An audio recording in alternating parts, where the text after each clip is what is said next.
함께 나누겠습니다. 이번 주 특별 저녁 기도회 때는 우리가 쉽게 범하는 죄에 대해서 살펴보려고 합니다. 우리가 옛사람을 벗고 새사람으로 거듭나려면 죄를 끊지 않고는 불가능합니다. 고난주간 동안에 우리의 죄를 십자가에 못 박는 시간이 되었으면 좋겠습니다. 그래서 오늘 설교의 주제는 비판입니다. 설교 서론은 2020년 12월 6일에 썼던 칼럼을 언급하면서 시작해 보려고 합니다. 칼럼의 앞부분을 그대로 읽어드릴 텐데 2010년의 시점에서 들으시면 좋겠습니다.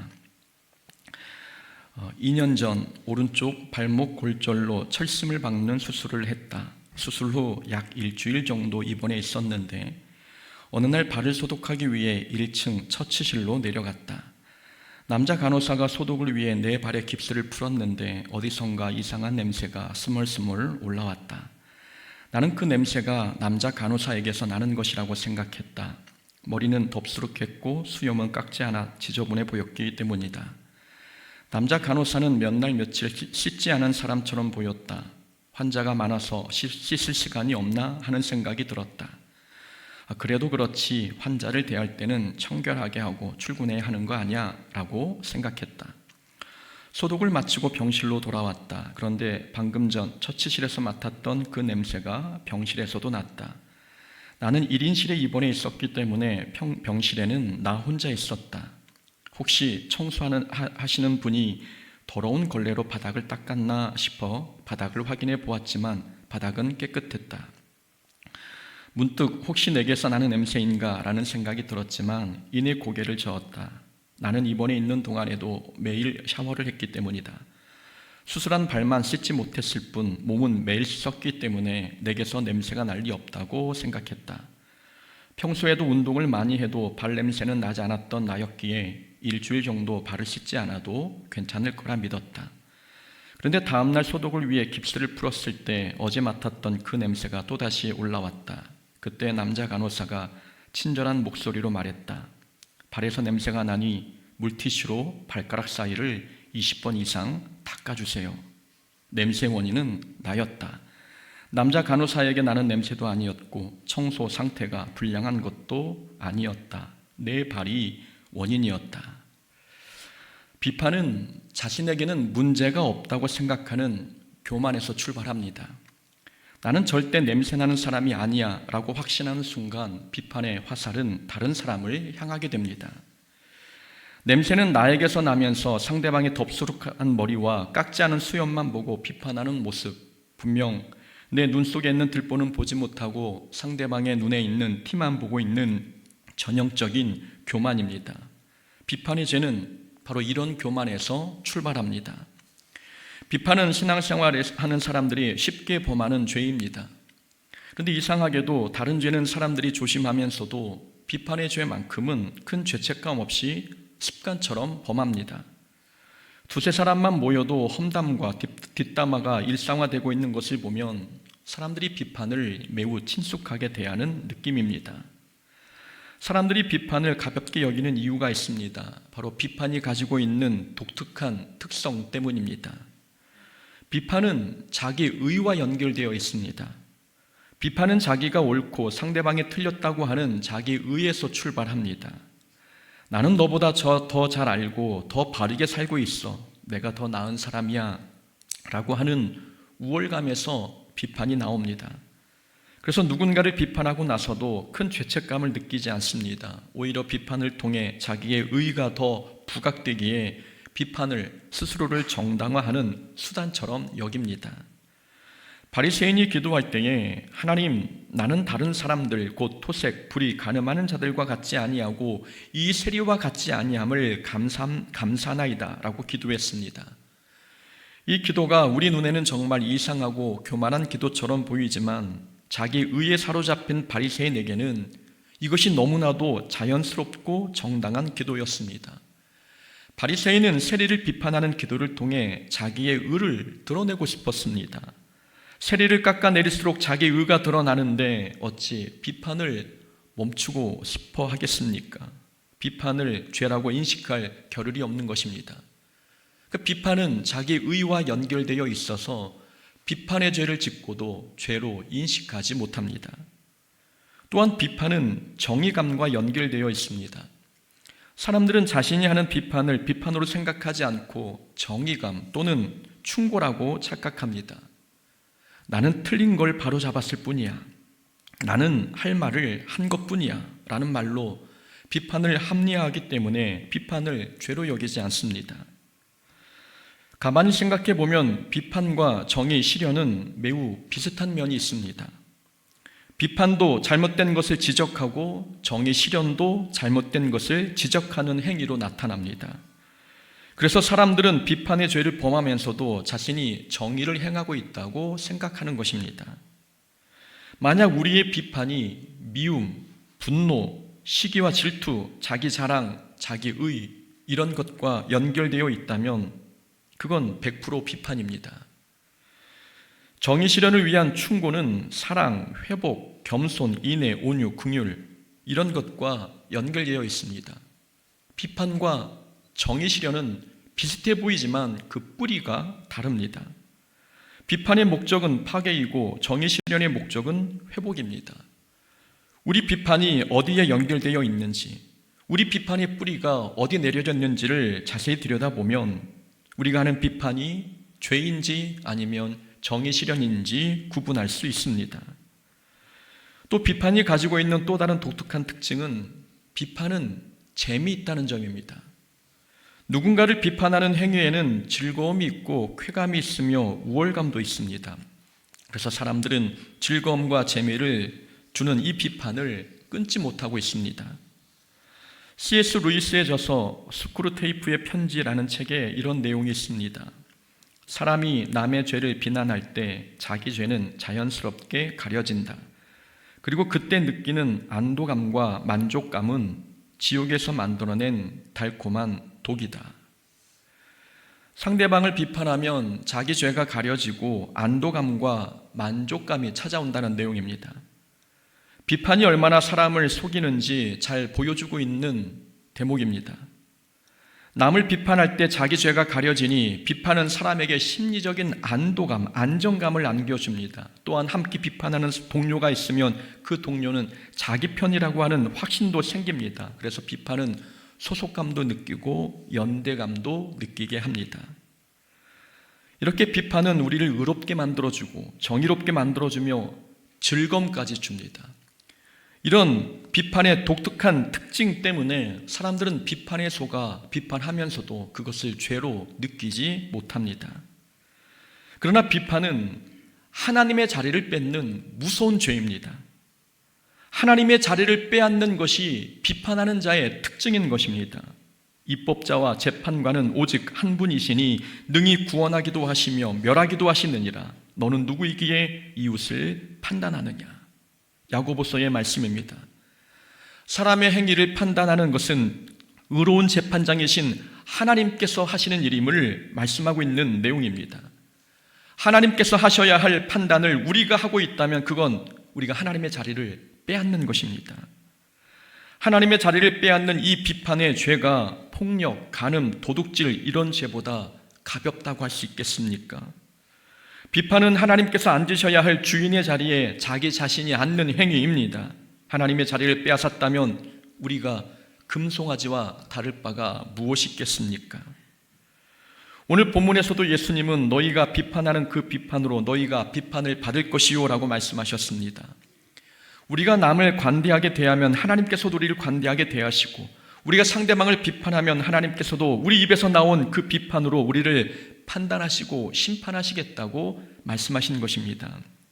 비판은 단순히 말의 실수가 아닙니다.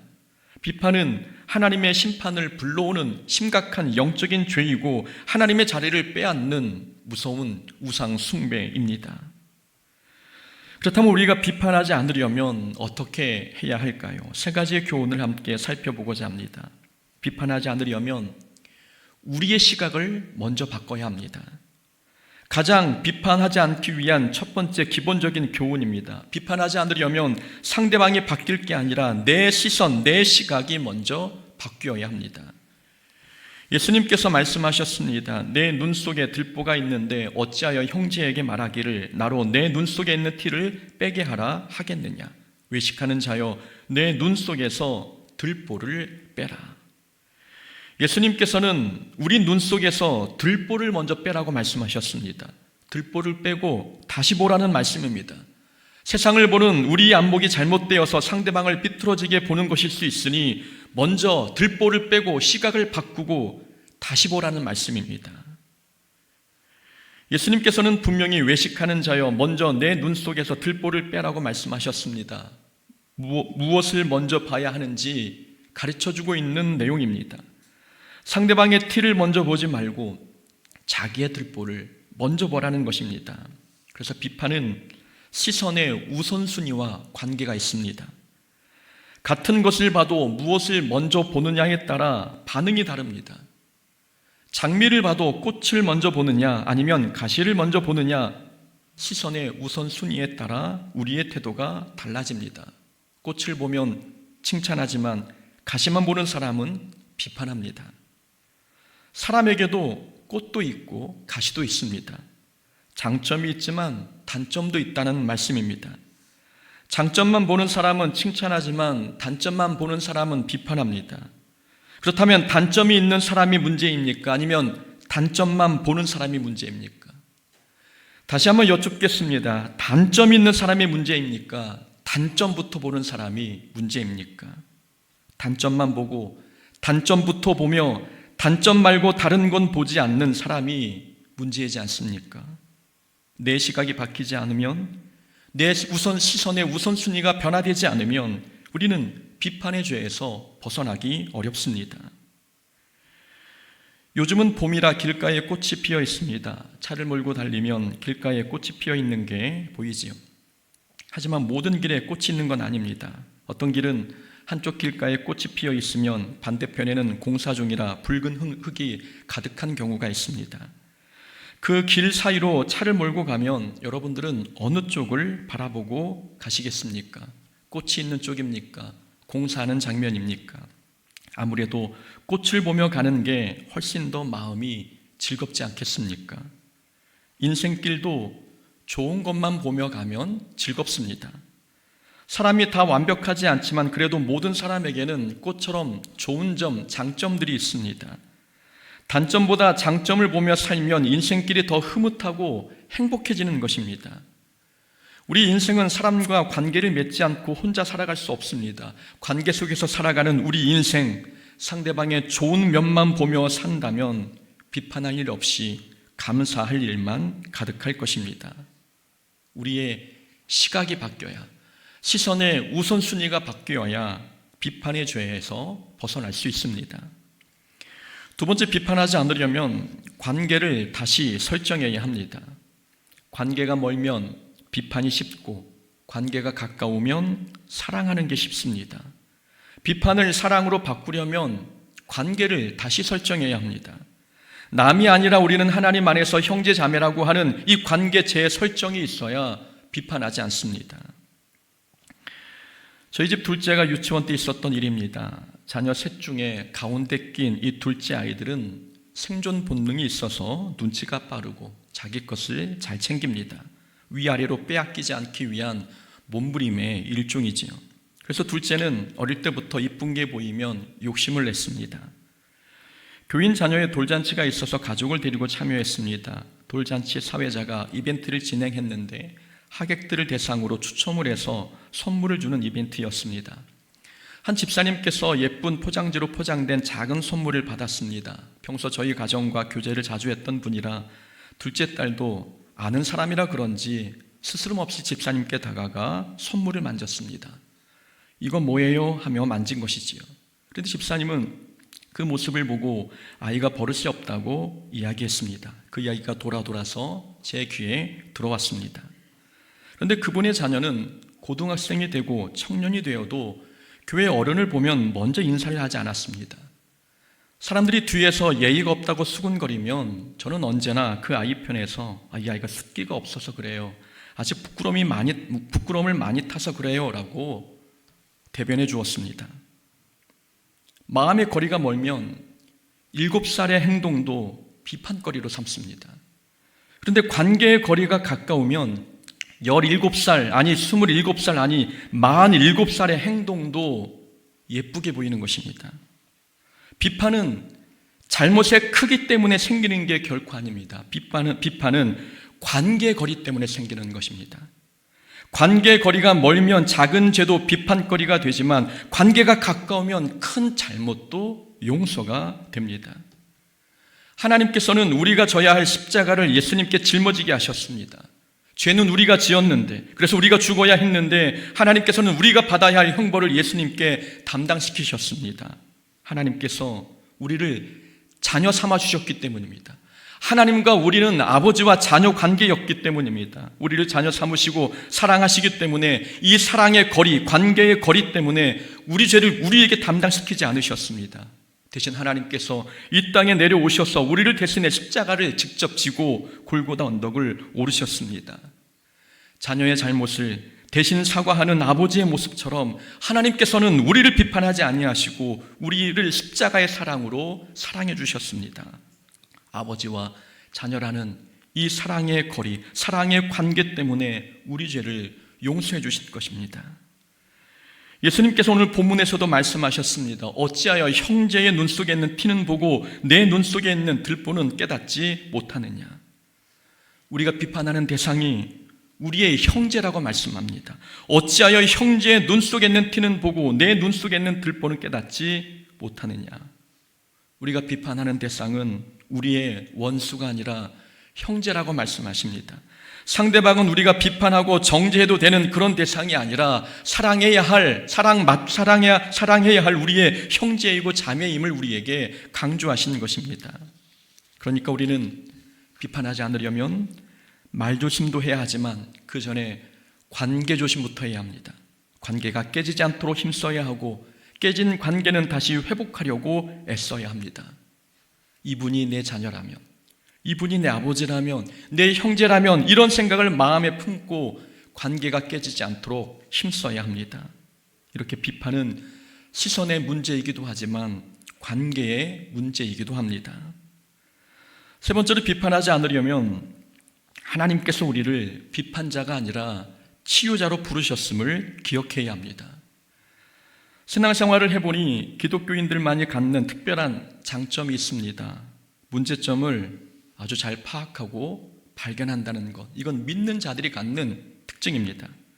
우리는 하나님의 말씀을 기준으로 살고 있기에 옳고 그름의 기준이 명확합니다. 그래서 어떤 조직에 들어가든지 아니면 어떤 사람을 만나든 잘못된 점, 단점, 약점, 상처 이런 것을 한눈에 알아볼 수 있습니다.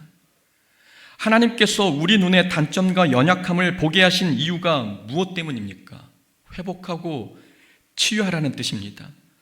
우리가 세상의 빛이 되어 어둠을 몰아내고 소금이 되어 부패를 막으라는 뜻입니다. 다른 사람 눈에 보이지 않는 문제가 내 눈에 보인다면 하나님께서 그 일에 나를 특별한 치유자로 부르신 것입니다. 비판하라고 문제를 우리 눈에 보여주신 게 아니라는 말씀입니다. 제가 왼쪽 발 아킬레스건이 끊어졌을 때 치료해 주신 의사분이 계십니다. 그분이 제 오른쪽 발목이 골절되었을 때에도 치료해 주셨습니다. 발목이 골절되었을 때에는 그 의사분을 찾아가기가 민망했습니다. 아킬레스건이 끊어졌을 때 얼마나 고생했는지 그분도 잘 아시고 계셨기에 이번에도 운동 때문에 발을 다쳤다고 하면 왜 그렇게 몸 관리를 못하냐고 책망하실 것 같았습니다. 그런데 의사분은 책망 대신에 운동 좋아하시는 목사님들은 다 이런 문제로 와요. 얼마 전에도 제가 아는 목사님도 똑같은 일로 다쳐서 오셨어요. 수술하면 괜찮아져요 라고 말씀하셨습니다. 가족도 저를 책망했는데 의사는 절대 책망하거나 비웃지 않았습니다. 의사는 환자의 상처를 보고 비웃거나 비판하지 않습니다. 상처를 보면 치료부터 생각합니다. 이게 의사, 치료자의 역할 아닙니까? 우리도 그렇게 해야 합니다. 하나님께서 우리를 치유자로 부르셨기 때문입니다. 누군가의 부족함이나 실수가 보일 때 그건 비판하라고 보여주시는 게 아니라 치유하라고 보여주시는 것입니다. 상처는 치유자에게만 보입니다. 하나님께서 우리 눈에 누군가의 상처와 약점을 보게 하셨다면 그건 기도하라고, 품으라고, 도와주라고 보여주신 것입니다. 결코 비판하라고, 비웃음거리 삼으라고, 책망하라고 보여주신 게 아닙니다. 하나님께서 우리를 치유자로 부르셨는데 치유하라고 보여주신 상처를 보고 비판한다면 우리는 치유자의 정체성을 버리고 비판자로 평생을 살아가는 것입니다. 하나님의 부르심의 목적에 부합되지 않는 삶이 아닌 것입니다. 그러므로 누군가의 부족함이 눈에 띌 때 우리는 이렇게 말해야 합니다. 하나님, 제가 이것을 본 이유가 무엇입니까? 제가 이 문제를 보고 비판하지 않고 그를 치유하는 도구가 되게 하여 주옵소서. 우리 이렇게 기도해야 되지 않겠습니까? 예수님은 이 땅에 치유자로 오셨습니다. 죄 없으신 예수님 눈에 사람들의 단점과 문제점이 얼마나 더 잘 보이셨겠습니까? 그러나 예수님은 사람들의 연약함을 보시고 비판하지 않고 치료하셨습니다. 간음증에 잡힌 여인도 회복시키셨고 원수 같았던 바울도 치료하여 하나님의 일꾼이 되게 하셨습니다. 예수님께서 치유자로 오셔서 치유하셨기에 우리도 상처를 싸매는 사람이 되어야 합니다. 비판하지 않으려면 하나님께서 우리를 치유자로 부르셨음을 잊지 않아야 합니다. 만약 우리가 거리를 걸어갈 때에 누군가 흉기를 들고 그 거리를 배회하고 있다면 우리는 어떻게 하면 좋겠습니까? 누군가 흉기를 들고 거리를 배회하고 있다면 우리는 그 사람에게 가까이 가려고 하지 않을 것입니다. 비판은 흉기와 같습니다. 그래서 비판하는 사람, 그리고 비판이 가득한 공동체에는 사람들이 가까이 가지 않습니다. 아무도 상처받고 싶어 하지 않기 때문입니다. 비판하면 당장은 내 속은 후련하겠지만 우리 영혼이 병듭니다. 그래서 비판은 언제나 손해보는 장사이고 하나님의 영광을 가리는 행위입니다. 우리가 옛사람을 벗고 새사람을 입는 이 첫걸음은 비판의 죄를 끊는 데서부터 시작됩니다. 하나님께서 주신 우리의 입을, 우리의 말을 비판의 도구로 삼기보다 치유의 도구로 삼는 하나님의 자녀가 되어야 될 줄로 믿습니다. 그런 자가 되기를 주의 이름으로 축원합니다. 아멘.